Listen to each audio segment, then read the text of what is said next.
이효석 소설 돈. 옛성 모퉁이 버드나무 까치둥우리 위에 푸르둥한 하늘이 얕게 드리웠다. 토끼우리에서 하얀 양토끼가 고슴도치 모양으로 까칠하게 웅크리고 있다. 능금나무 가지를 간들간들 흔들면서 벌판을 불어오는 바닷바람이 채 녹지 않은 눈 속에 덮인 종묘장 보리밭에 휩쓸려 돼지우리에 모질게 부딪힌다. 우리방 내귀의 말뚝 안에 얽어매인 암돼지는 바람을 맞으면서 유난히 소리를 친다. 말뚝을 싸고 도는 종묘장 씨돌은 시뻘건 입에 거품을 뿜으면서 말뚝의 뒤를 돌아 그 위에 덥석 앞다리를 걸었다. 시꺼먼 바위 위에 눌린 자라 모양인 암돼지는 날카로운 비명을 울리며 전신을 요동한다. 미끄러진 시돌은 개걸덕거리며 다시 말뚝을 싸고 돈다. 앞뒤 우리에서 응하는 돼지들의 고함에 오후의 종묘장 안은 떠들썩했다. 반시간이 넘어도 여의치 않았다. 둘러싸고 보던 사람들도 흥이 식어서 주춤주춤 움직인다. 여러 번째 말뚝이에 덮쳤을 때 육중한 힘에 말뚝이 와싹 무질어지면서 그 바람에 밑에 깔렸던 돼지는 말뚝의 테두리로 벗어져서 뛰어났다. 하하, 어려서 안 되겠군. 종묘장 기수가 껄껄 웃는다. 황소 앞에 암달 같으니 쟁그러워서 볼 수 있나. 겁을 먹고 달아나는데. 농부는 날쌔게 우리 옆을 돌아 뛰어가는 돼지의 앞을 막았다. 달포 전에 한번 왔다 갔으나 씨가 붙지 않아서 또 끌고 왔는데요. 시기는 겸연쩍어서 얼굴을 붉혔다. 아무리 짐승이기로 저렇게 어리고야 씨가 붙을 수 있나. 농부의 말에 시기는 다시 얼굴을 붉혔다. 빌어먹을 놈의 짐승. 무한도 무한이려니와 귀찮게 구는 짐승에 시기는 화를 버럭 내면서 농부의 부축을 하여 달아나는 돼지의 뒤를 쫓는다. 고무신이 진창에 빠지고 바지춤이 흘러내린다. 돼지의 허리를 메인 발을 붙잡았을 때 그는 홧김에 발을 뒤로 잡아놔꾸며 기운껏 매질한다. 어린 짐승은 바들바들 뛰면서 비명을 울린다. 농가 1년의 생명선. 좀 있으면 나올 제1기 세금과 첫여름 감자가 나올 때까지의 가족의 양식의 예산의 부담을 맡은 이 어린 짐승에 대한 측은한 뉘우침이 나중에는 필연코 나련마는 종묘장 사람들 숲에서의 무안을 못 이겨 시기에 흔드는 매는 자연 가련한 짐승 위에 잦게 내렸다. 그만 갖다 매시오. 말뚝을 고쳐 든든히 받고 난 농부는 시기에게 손짓한다. 겁과 불안에 떨며 허둥거리는 짐승을 이번에는 이걸 더 든든히 말뚝 안에 우겨넣고 나뭇대를 가로질러 배까지 떠받쳐 올려 꼼짝 요동하지 못하게 탐탁하게 얽어매었다. 털몸을 근실근실 부딪히며 그의 곁을 궁식궁식 굼도는 씨돌은 미처 시기의 손이 떨어지기도 전에 화차와도 같이 말뚝이를 엄습한다. 시뻘건 입이 욕심에 목매어서 풀무같이 요란히 울린다.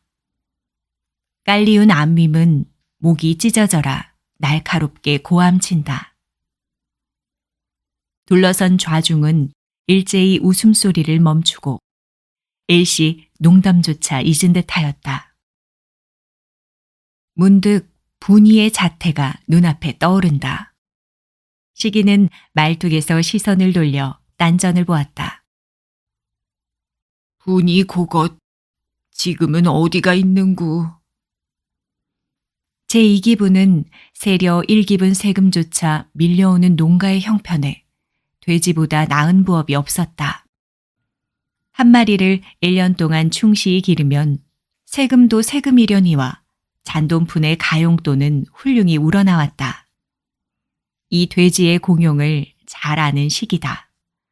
푼푼이 모은 돈으로 마을 사람들의 본을 받아 종묘장에서 가주난 양돼지 한 자웅을 사놓은 것이 자는 여름이었다. 기름이 자르르 흐르는 새까만 자웅을 시기는 사람보다도 더 귀히 여겨 가주 사왔던 무렵에는 우리에 넣기가 아까워 그의 방 한구석에 짚을 펴고 그 위에 재우기까지 하던 것이 저지 그리워서인지 한 달도 못 돼서 순놈이 죽었다. 나머지의 암놈을 시기는 애지중지하여 단 한 벌에 그의 밥그릇에 물을 받아먹이기까지 하였다.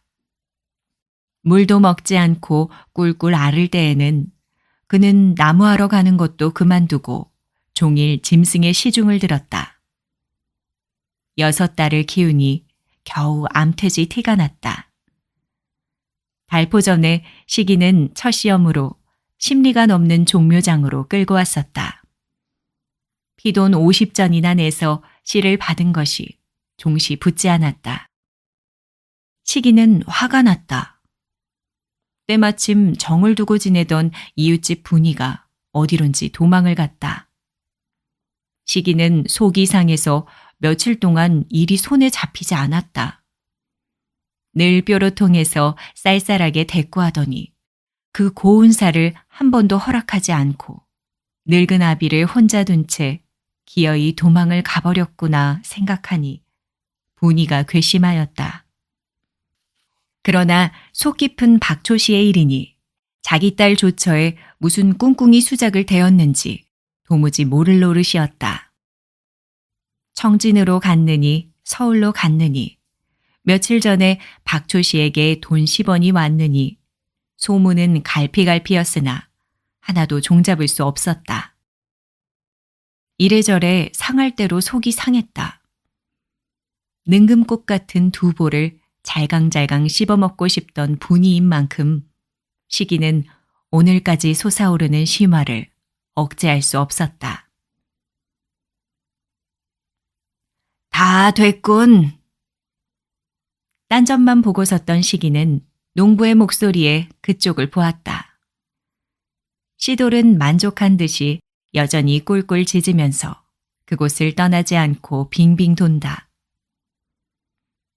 파장우의 광경이었만 분이의 그림자가 눈앞에 어른거리는 시기는 몹시도 겸연쩍었다. 잠자코 섰는 까칠한 암퇴지와 분이는 자태가 서로 얽혀서 그의 머릿속에 추근하게 떠올랐다. 음란한 잡담과 허리 꺾는 웃음소리에 얼굴이 더 한층 붉어졌다. 환영을 떨쳐버리려고 애쓰면서 시기는 얼거매었던 돼지를 풀기 시작하였다. 농부는 여전히 개걸덕거리며 어른어른 싸도는 욕심 많은 시도를 몰아 우리 속에 가두었다. 이번에는 틀림없겠지. 장부의 이름을 올리고 50전을 치러주고 종묘장을 나오니 오후의 해가 느즈막하였다. 능금밭 건너편 양옥 관사의 지붕이 흐린 석양에 푸르댕댕하게 빛난다. 옛성 어귀에는 드나드는 장군의 그림자가 어른어른한다. 성 안에서 한 채의 버스가 나오더니 폭넓은 2등 도로를 요란히 달아온다. 돼지를 몰고 길 왼편 가으로 피한 시기는 푸뚝 지나가는 버스 안을 흘끗 살펴본다. 분이를 잃은 후로부터는 그는 달아나는 버스 안까지 조심스럽게 살피게 되었다. 일전에 나남에서 버스 차장 시험이 있었다더니 그런 대로나 뽑혀 들어가지 않았을까. 분이의 간기를 이렇게도 상상하여 보았기 때문이다. 장인 한 바퀴 돌아올까? 북문 어귀 성 밑 돌틈에 돼지를 매놓고 시기는 성을 들어가 남문거리로 향하였다. 분이가 없는 이제 장군의 눈을 피하여 으슥한 가게 앞에 가서 겸연쩍은 태도로 매화분을 살 필요도 없어진 시기는 석유 한 병과 마른 명태 몇 마리를 사들고 장판을 오르락 내리락 하였다. 한 동네 사람의 그림자도 눈에 띄지 않기에 그는 곧게 성 밖을 나와 마을로 향하였다. 어기죽거리며 돼지의 걸음이 올 때만큼 재지 못하였다. 그러나 매질할 용기는 없었다. 철로를 끼고 올라가 정거장 앞을 지나 오촌포 한 길에 나서니 장보고 돌아가는 사람의 그림자가 드문드문 보인다. 산모퉁이가 바닷바람을 막아 아늑한 저녁빛이 한길 위를 덮었다. 먼 산 위에는 전기의 고가선이 솟고 산 밑을 물줄기가 돌아내렸다. 온천 가는 넓은 도로가 철로와 나란히 누워서 남쪽으로 줄기차게 뻗쳤다. 저물어 가는 강산 속에 아득하게 뻗친 이 두 줄의 길이 새삼스럽게 시기의 마음을 끌었다. 걸어가는 그의 등 뒤에서는 산모퉁이를 돌아오는 기차 소리가 아련히 들린다. 벼랑간 시기에게는 이상한 생각이 들었다. 이 길로 아무데로나 달아날까? 장에 가서 돼지를 팔면 노자가 되겠지. 차 타고 노자 자라는 곳까지 달아나면 그곳에 분이가 있지 않을까. 어디서 들었는지 공장에 들어가기가 분이의 소원이더니 그곳에서 여직공 노릇하는 분이와 만나 나도 노종자가 되어 같이 살면 오죽 재미있을까. 공장에서 버는 돈을 달마다 고향에 붙이면 아버지도 더 고생하실 것 없겠지. 돼지를 방에서 기르지 않아도 좋고 세금 못 냈다고 면수 서기들한테 밥솥을 빼앗길 염려도 없을 터이지. 농사같이 초라한 업이 세상에 또 있을지. 아무리 부지런히 일해도 못 살기는 일반이니. 분이 있는 곳이 어디인가. 돼지를 팔면 얼마를 받을까? 암돼지, 양돼지? 아! 날카로운 소리에 번쩍 정신이 깨었다. 찬바람이 휙 앞을 스치고 불시에 일신이 딴 세상에 뜬 것 같았다. 눈 보이지 않고 귀 들리지 않고 잠시간 전신이 죽고 감각이 없어졌다. 캄캄하던 눈앞이 차차 밝아지며 거물거물 움직이는 것이 보이고 귀가 뚫리며 요란한 음향이 전신을 쓸어 없앨 듯이 우렁차게 들렸다.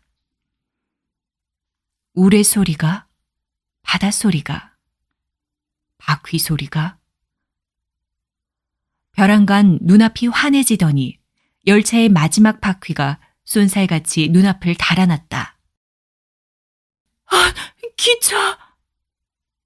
다 지나간 이제 시기는 정신이 아찔하며 몸이 부르르 떨린다. 진땀이 나는 대신 소름이 쪽 돋는다. 전신이 불시에 비인 듯이 거뿐하다. 글자대로 전신이 비었다. 한쪽 팔에 들었던 석유병도 명태마리도 간 곳이 없고 바른 손으로 이끌던 돼지도 종적이 없다. 아, 돼지! 돼지고 뭐하고 미친놈이지. 어디라고 건널목을 막 건너? 따귀를 철썩 맞고 바라보니 철로 망보는 사람이 성난 얼굴로 그를 노리고 섰다. 돼지는 어찌 됐단 말이오? 어젯밤 꿈 잘 꾸었지. 네 몸 안 다친 것이 다행이다. 아니, 그럼 돼지가 치였단 말이오? 다음부터 차에 주의해. 독하게 쏘아붙이면서 철로 망구는 시기의 팔을 잡아놨고 건널목 밖으로 끌어냈다. 아, 돼지가 지었다니. 2번 종묘장에 가서 씨를 받은 내 돼지. 암돼지, 양돼지. 엉겁결에 외치면서 훑어보았으나 피 한 방을 찾아볼 수 없다. 흔적조차 없다니. 기차가 달롱 들고 간 것 같아서 아득한 철로 위를 바라보았으나 기차는 벌써 그림자조차 없다. 한방에서 잠재우고 한 그릇에 물 먹여서 기른 돼지. 불쌍한 돼지. 정신이 아찔하고 일신이 허전하여서 시기는 급시에 그 자리에 푹 쓰러질 것 같았다. 1933년 조선문학